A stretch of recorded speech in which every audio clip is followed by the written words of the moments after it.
somebody asked me, how come basketball is not allowed on Shabbat? So I'll answer it briefly. I think this is probably the third or fourth time I've answered this question, by the way. You guys should pay attention. Children are allowed to play with balls on Shabbat because they're children and they're not commanded on the mitzvot. Adults, on the other hand, are not allowed to play with the ball by themselves on Shabbat unless they're playing with children, meaning a father is playing with their child and it's part of their oneg Shabbat, their enjoyment of Shabbat. But if the father just wants to play basketball by himself, or the adult, which according to Judaism, it's a male that's 13 years old and a female at 12 years old is considered an adult, according to the Torah. So that person plays with a ball on Shabbat, it's a problem. And there's a couple of reasons for it. Number one, since he's not a child, that ball is considered muktzeh. It's the same thing as touching a pen on Shabbat. It's forbidden. Why? Because this is something that doesn't belong on Shabbat. Shabbat is a time of holiness. So to play basketball on Shabbat is no different than talking business on Shabbat. It's bringing the mundane of the 6 days of the week to a holy day.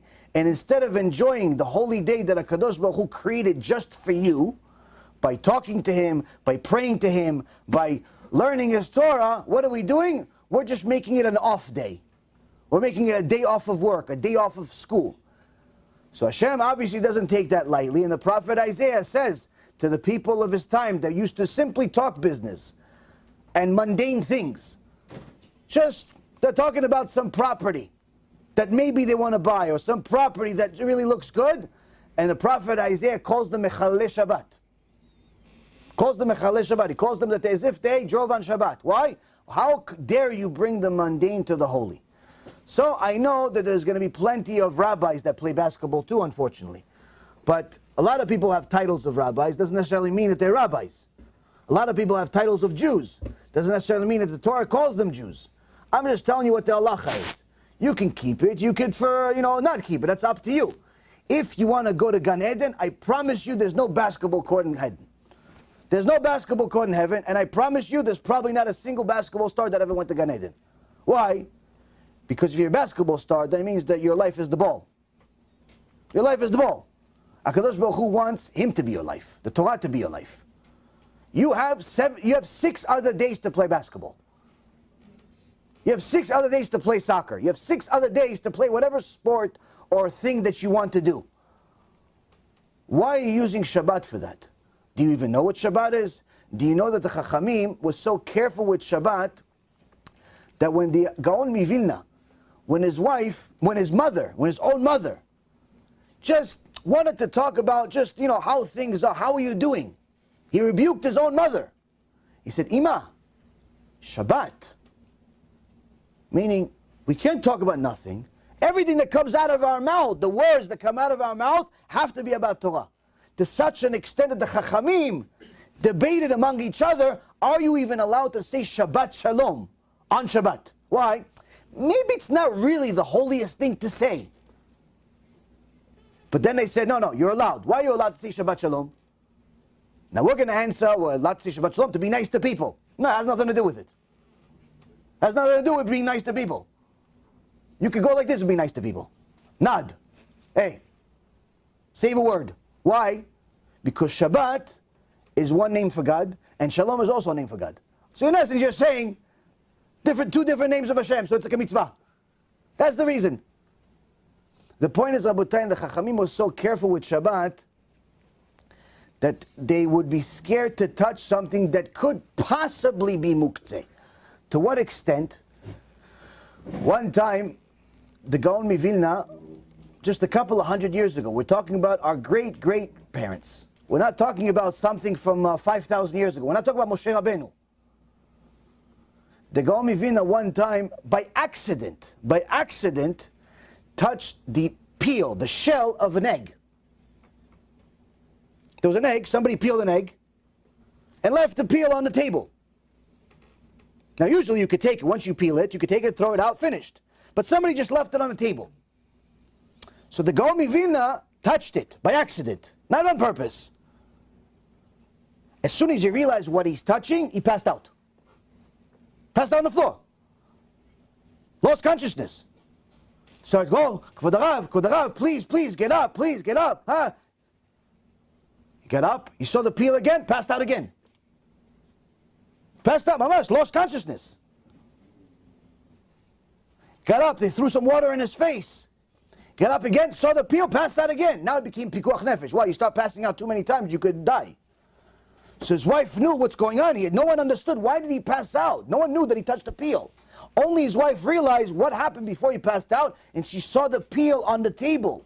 So as soon as he got up again, she took the peel and put it in her mouth and ate it. Why? She says, now that he sees that technically you could eat it, it's not muktzeh. It's not muktzeh. So he's not going to pass out.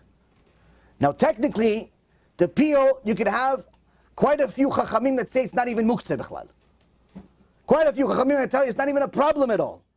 Meaning on the possibility, on the doubtful possibility that maybe I touched muktzeh, he simply couldn't live with himself.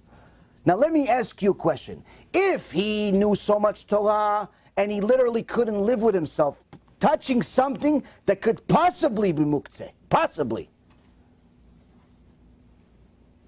Anyone here think it's a wise idea to touch something that's for sure muktzeh? Even if it's called a basketball and people get millions of dollars for touching it all day? He knew a lot more Torah than we could ever know. And he almost died for the possibility of almost touching muktzeh. And we're touching it, and we're throwing it, and we're playing with it as if, what's the big deal? Why, Rabbi, I'm having a good time, it's my Oneg Shabbat. If that's your Oneg Shabbat, then you don't know what Shabbat is about. So the answer is no. You cannot play basketball on Shabbat, but you can find a bunch of fake rabbis that will tell you you are allowed. It just depends. Which heaven do you want to go into? The heaven that's full of fire, that's full of those rabbis that tell you to play basketball, they're going to play basketball in the fire with you? Or do you want to go to heaven that the righteous rabbis go to? There's no basketball over there. There's only Kedusha over there. There's no fire. Depends. You know, you call it, rabbi, heaven, but, little different description of what happens in there.